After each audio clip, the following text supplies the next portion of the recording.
sukacita tersendiri melalui program ini dapat menjumpai Bapak Ibu Saudara, dan saya percaya saat ini adalah saat yang indah dimanapun saudara mendengarkan program ini. Saya percaya saudara akan diberkati karena Allah mau berbuat sesuatu buat saudara, dan saya percaya firman yang keluar dari mulutnya Allah tidak akan kembali dengan sia-sia. Dan lewat program ini saat ini kita akan berbicara tentang persoalan yang terbesar. Nah saudaraku, waktu saudara mendengar persoalan yang terbesar, mungkin saudara mengingat, oh ini mungkin masalah dengan suami saya, karena mungkin saudara pikir itulah masalah terbesar yang saudara miliki.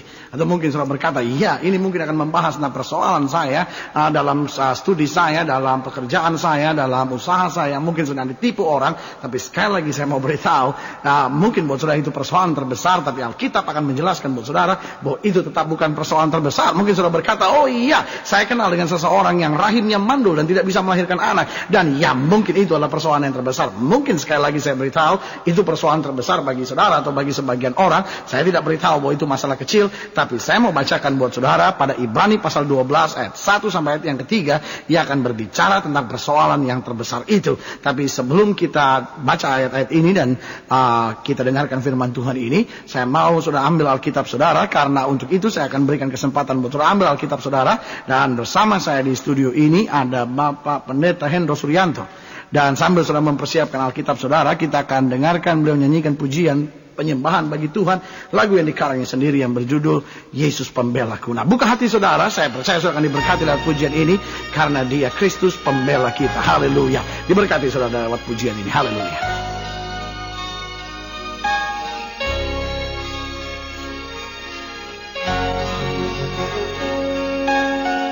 Aku datang, ya Tuhanku, aku rindu menyenangkan-Mu.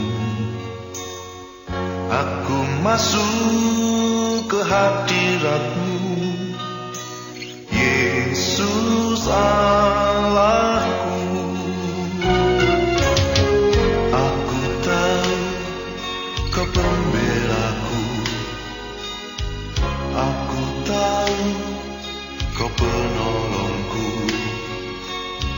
aku tahu Kau penghiburku, Yesus, Kau segalanya bagiku. Tiada yang sukar di mata-Mu, tiada yang mustahil di hadapan-Mu. Oh Yesus, sungguh ku bangga padamu. Hanya Kau Yesus yang sangat ku cinta.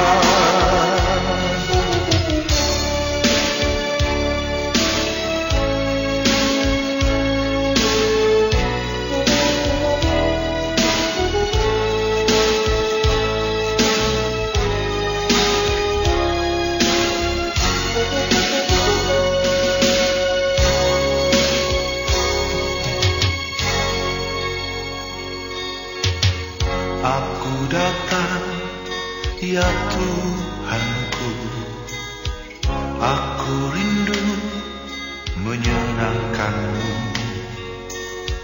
Aku masuk ke hadirat-Mu, Yesus Allahku.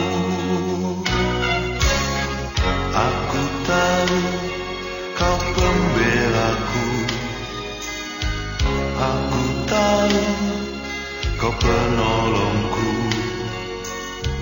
aku tahu Kau penghiburku, Yesus, Kau segalanya bagiku. Tiada yang sukar di mata-Mu, tiada yang mustahil di hadapan-Mu. Oh Yesus, sungguh ku bangga padamu. Hanya Kau Yesus yang sangat ku cinta. Tiada yang sukar di mata-Mu, tiada yang mustahil di hadapan-Mu. Oh Yesus, sungguh ku bangga padamu. hanya Kau Yesus yang sangat ku cinta.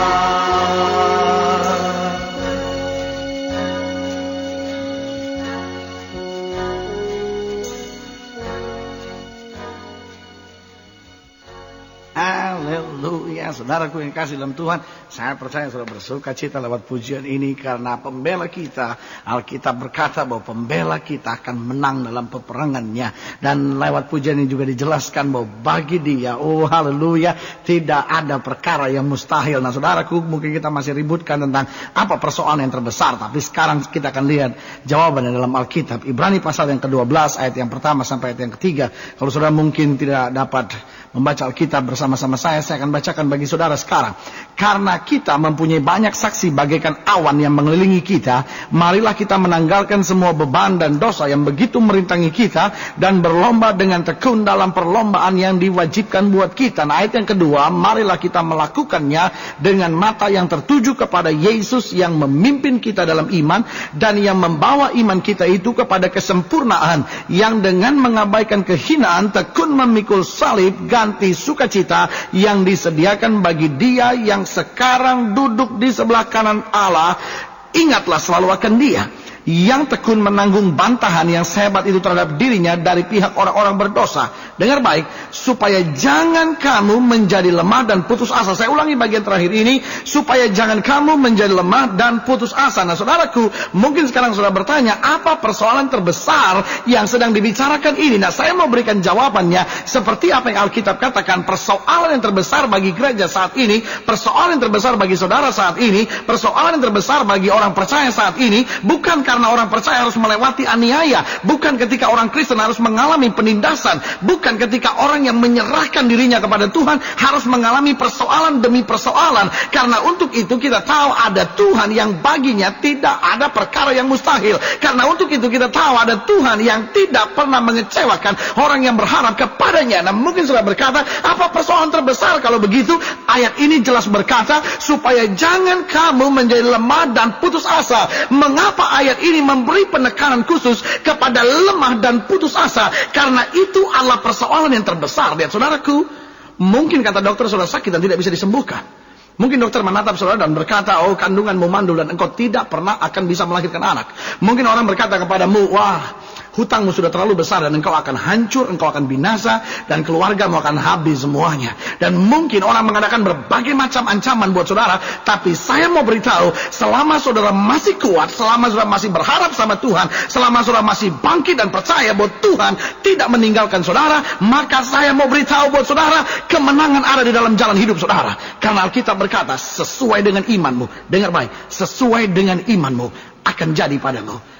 Ayub berkata, apa yang kutakutkan, itulah yang menimpa aku. Nah saudaraku, jika sekarang saudara jadi lemah, dan karena itu saudara takut, jika karena saudara lemah, akhirnya saudara mulai putus asa, saya mau beritahu buat saudara, maka saudara akan ada di ambang kehancuran besar. Lalu mungkin pertanyaannya saudara saat ini adalah, saya tahu bahwa saya tidak boleh lemah dan putus asa, tapi sebagai manusia biasa, mana mungkin saya bisa begitu kuat menghadapi semuanya? Ibu, bapak, saudaraku, saya mengerti jika saudara berkata, persoalanku berat. Bapak, ibu, saudaraku, anak muda dan orang tua sekalian, saya mau beritahu, saya mengerti jika saudara berkata, apa yang saya alami itu sangat menyakitkan buat saya. Lalu saudara berkata, itu alasannya saya menjadi lemah dan putus asa. Dan saudara berkata, saya masih manusia biasa, saya hidup di muka bumi, itu sebabnya wajarlah kalau saya lemah dan putus asa.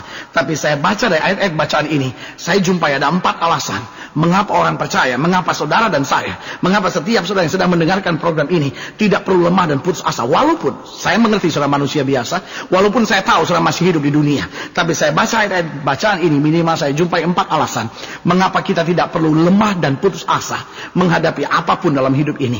Karena ayat yang pertama berkata begini, karena kita mempunyai banyak saksi bagaikan awan yang mengelilingi kita, marilah kita menanggalkan semua beban dan dosa yang begitu merintangi kita, dan berlomba dengan tekun dalam perlombaan yang diwajibkan buat kita. Saya ulangi sekali lagi, berlomba dengan tekun dalam perlombaan yang diwajibkan buat kita. Nah, hal yang pertama yang harus kita sadari, mengapa kita tidak perlu lemah dan putus asa walaupun kita masih hidup di dunia dan kita manusia biasa? Jawabannya, karena hidup Kristen Kristen memiliki tugas dan tujuan. Saya ulangi sekali lagi, ayat ini berkata, berlomba dengan tekun dalam perlombaan yang diwajibkan bagi kita. Berarti ada satu tugas, ada sebuah tujuan yang Allah rancangkan buat hidup kita. Yang pertama, kenapa kita nggak perlu lemah dan putus asa? Karena kita memiliki tugas dan tujuan. Paulus berkata, aku melupakan apa yang ada di belakangku, mengarahkan diri kepada apa yang di hadapanku, dan berlari-lari untuk mencapai tujuan, yaitu panggilan Allah, panggilan sorgawi dari Allah di dalam Kristus Yesus Tuhan.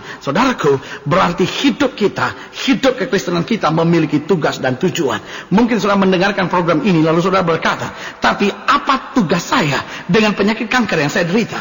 Apa tujuan Tuhan dengan kegagalan yang harus saya lalui? Apa tugas saya dengan kesulitan yang saya sedang hadapi? Apa tujuan Tuhan dengan kekecewaan yang sedang harus saya jalani? Apa tujuan Tuhan dengan air mata yang sedang mengalir di pipi saya?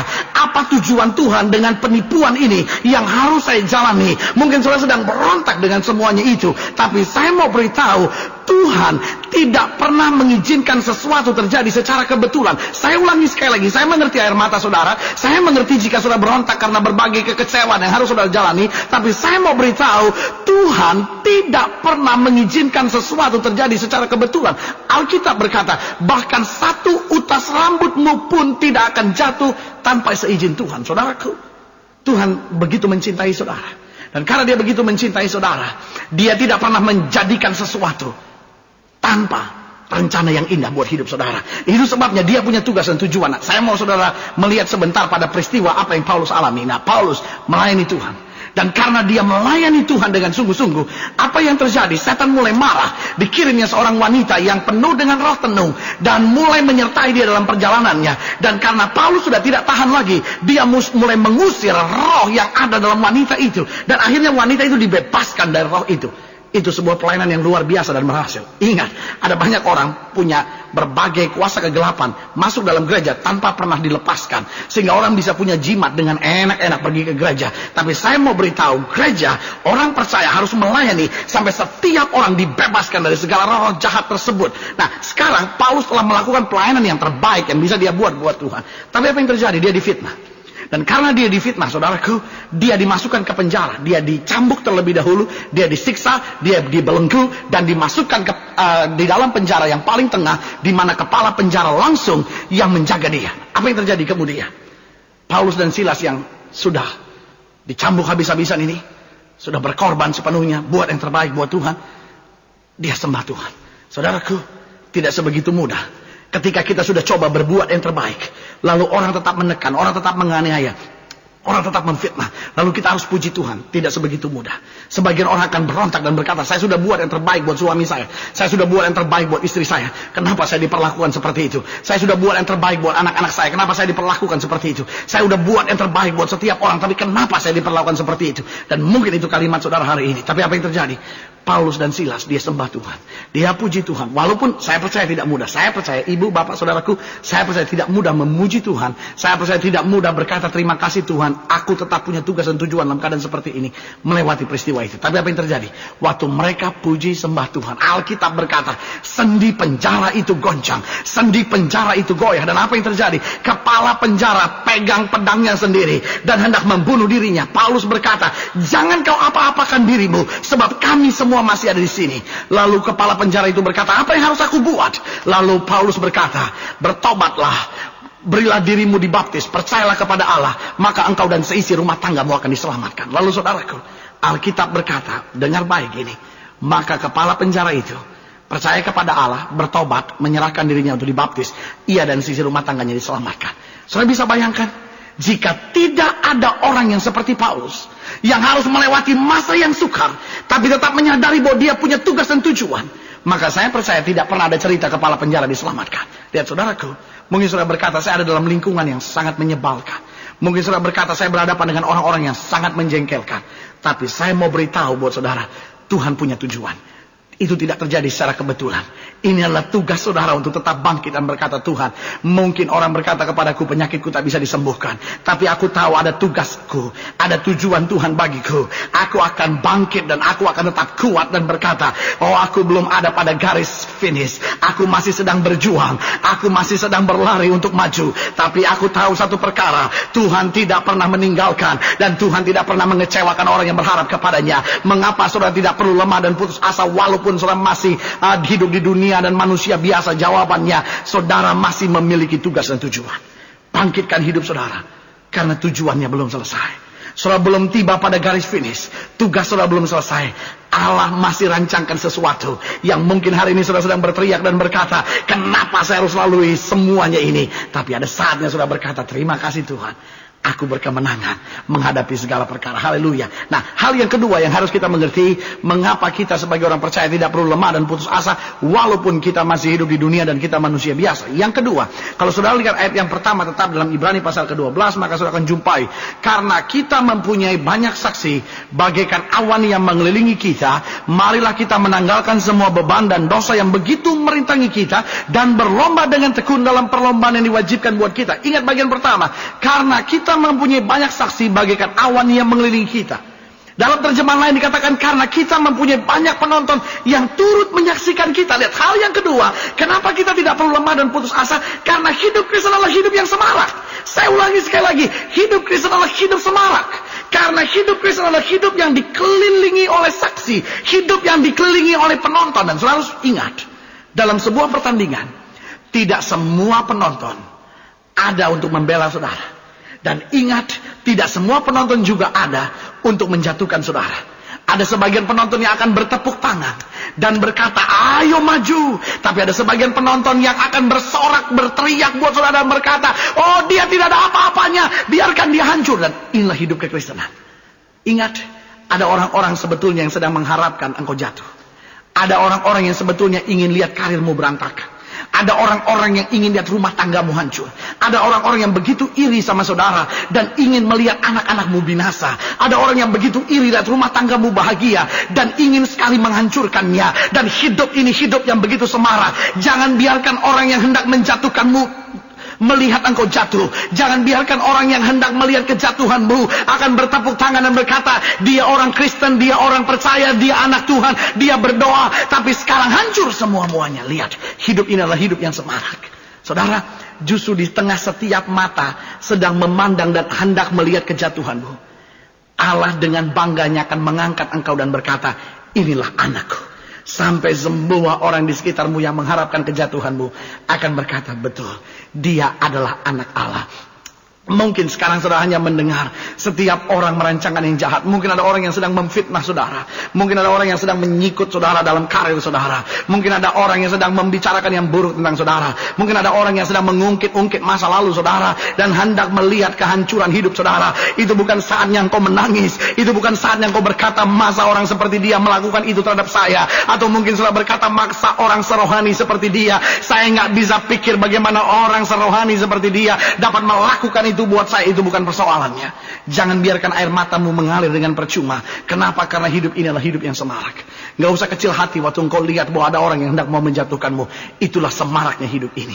Kenapa? Karena justru di tengah setiap orang mau melihat kejatuhanmu, Allah akan mengangkat dan membelamu. Tidakkah kita ingat cerita Sadrak, Mesak dan Abednego? Semua orang ingin melihat bagaimana 3 orang benar ini hancur dimakan oleh api.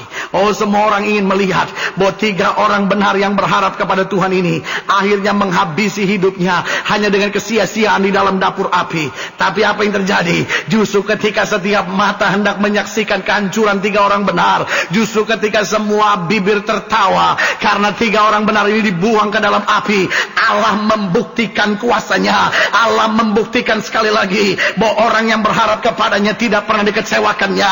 Justru di tengah-tengah setiap mata orang yang memandang, tiba-tiba raja berteriak dan berkata, aku melihat satu orang lagi seperti anak manusia ada di antara mereka yang menyelamatkan dia, yang membuat mereka tidak terbakar rambutnya pun sedikit pun. Lihat saudaraku, itulah semaraknya hidup ini. Justru orang yang mengharapkan kejatuhanmu akan mundur dan tersipu malu, tapi orang benar, kata Alkitab, akan berjalan semakin semakin lama semakin kuat untuk menghadap Tuhan dan menyatakan kemuliaan-Nya. Inilah saatnya saudara tidak perlu lemah dengan berita yang saudara dengar. Inilah saatnya saudara tidak perlu lemah dengan suara-suara sumbang yang saudara dengar di telinga saudara. Inilah saatnya saudara tidak perlu putus asa melalui semua perkara yang menekan saudara. Tapi kuatkan hati saudara berkata, inilah hidup yang semarak itu. Biarkan orang tertawa, aku tetap akan berdiri tegap karena aku tahu Allahku akan membela dan Allahku akan memberi kemenangan bagi setiap orang yang percaya kepadanya. Haleluya. Dan hal yang ketiga sekarang, mengapa walaupun kita manusia dan masih hidup di dunia tidak perlu lemah dan putus asa? Karena ayat selanjutnya berkata, marilah, ayat 1 maksud saya bagian selanjutnya berkata, marilah kita menanggalkan semua beban dan dosa yang begitu merintangi kita dan berlomba dengan tekun. Ulangi sekali lagi, saya ulangi sekali lagi, dan berlomba dengan tekun. Dan berlomba dengan tekun. Berarti hal yang ketiga yang harus kita catat bersama, hidup Kristen adalah sebuah perjuangan. Oh haleluya. Saudaraku dengar baik, berita baik buat saudara hari ini. Tuhan tidak pernah menjadikan saudara menjadi anak-anak manja, tapi Dia sedang melatih saudara. Karena itu bagi saya hidup Kristen adalah perjuangan. Alkitab berkata, lawan musuh iblis sama seperti singa yang berkeliling mencari orang yang dapat ditelannya. Setan berusaha melihat engkau jatuh, setan berusaha melihat engkau mundur, setan berusaha melihat engkau murtad, setan berusaha melihat engkau binasa, setan berusaha melihat engkau gagal. Dan Alkitab berkata, pencuri itu datang hanya untuk mencuri, membunuh dan membinasakan. Tetapi Alkitab berkata, aku datang supaya domba-dombaku hidup dan hidup berkemenangan. Dan kita berada di dua keinginan tersebut. Kita berada di keinginan Allah yang hendak mengangkat dan memberkati kita, tapi kita tepat berdiri di antara keinginan setan yang coba menjatuhkan kita. Dan Alkitab berkata, lawan musuh iblis sama seperti singa yang berkeliling. Inilah saatnya engkau hadapi perjuangan ini. Dalam perjuangan kita hanya mengenal titik darah yang penghabisan. Gereja orang percaya setiap saudara harus saatnya mulai bangkit dan berkata, aku tidak perlu lemah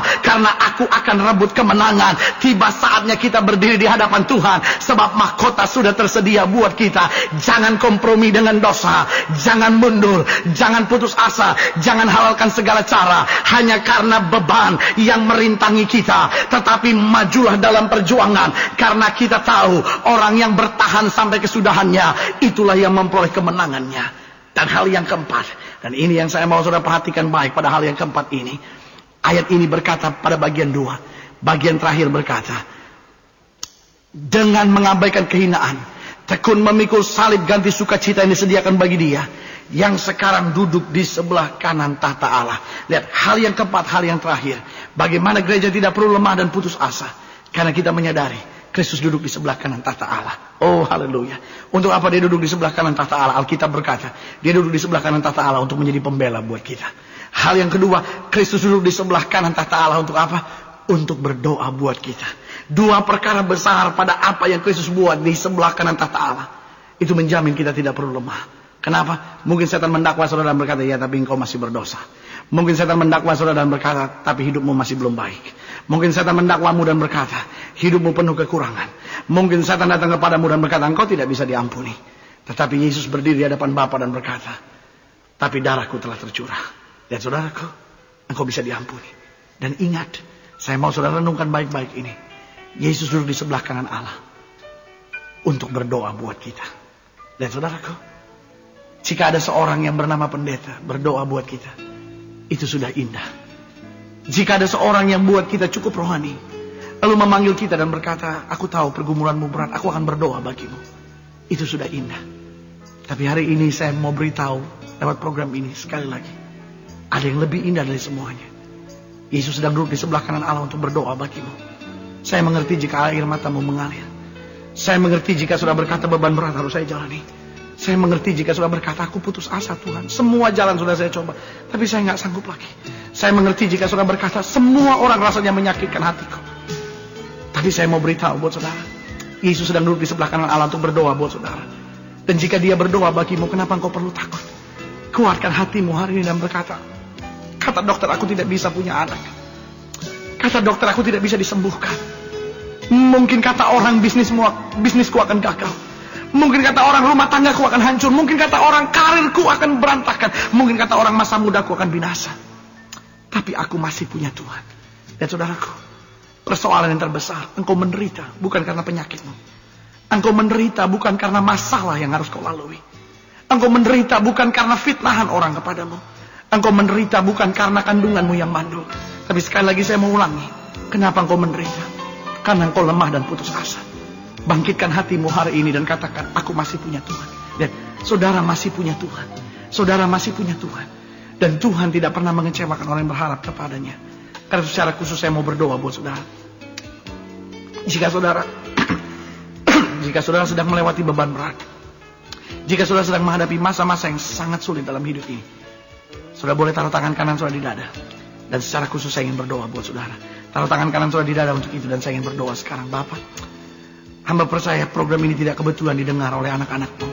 Dan hamba percaya tanganmu yang kuat sedang memberkati setiap anak-anakmu melalui program ini. Dan hamba berdoa sekarang, biar yang sakit, yang membutuhkan mujizat, yang sedang berdoa menaruh tangan kanannya di dada, engkau jamah sekarang demi nama Yesus. Mereka yang sedang dalam pergumulan yang sukar, air mata yang sedang mengalir, langkah yang sedang gemetar karena berbagai hal yang ada di hadapannya, hamba berdoa dalam nama Yesus sehingga umatmu bangkit. Orang percaya dikuatkan sekarang karena kami tahu bersama Kristus kami cakap menanggung segala perkara. Terima kasih Bapa. Kami percaya lewat program ini sesuatu kembali terjadi, mujizat berlaku dan nama Tuhan dipermuliakan dalam diri anak-anakmu. Terima kasih Bapa, dalam nama Yesus kami berdoa. Haleluya. Amin. Saudara, Alkitab berkata, doa orang benar bila dengan yakin didoakan sangat besar kuasanya. Dan saya percaya waktu saudara berdoa sesuatu terjadi. Tuhan tidak pernah meninggalkan saudara. Itu sebabnya sekali lagi saya mau ulangi buat saudara. Persoalan yang terbesar ketika engkau lemah dan putus asa. Kenapa engkau harus lemah? Saya mau datang dengan berita yang sederhana tapi luar biasa buat saudara.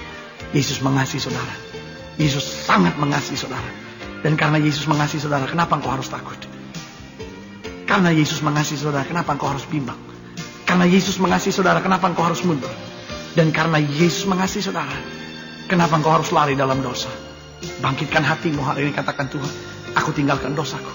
Dosa hanya merupakan beban bagiku. Tapi bersama Yesus aku cakap menanggung segala perkara. Terima kasih. Sampai berjumpa pada program berikut.